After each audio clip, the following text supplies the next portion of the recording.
अरे रुका, दादा दादा बोल रहा है कि कुछ बोलेगा कि खाली दादा दादा कोई ससुरा हमार माथा चंद्राई भी होगा बोले तो बोलो तो सुनाइए दादा एगो बात सुना ना। अरे सुनाओ का बच्चा पे सुना। बनाओ तनी खैनी सुन बुढ़ऊ दादा हो बनाओ तनी खैनी।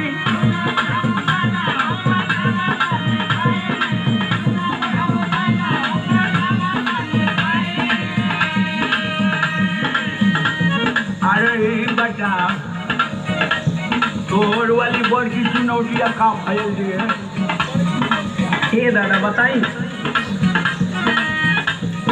मेहर ना चुनौती देले भइले बाबे चैनी बनाओ तनी खैनी।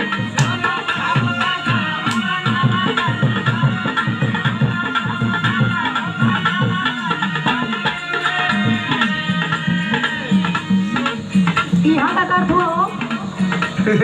कुछ नहीं दादा ले खाली हाल चल करे नहीं दादा ढेर दिन पर भेटा है ना तू हाल चाल करत हुआ हाँ बुलवाओ तो हमके तो के नशा करे से मना कर ले रही है ना। ए दादा सुना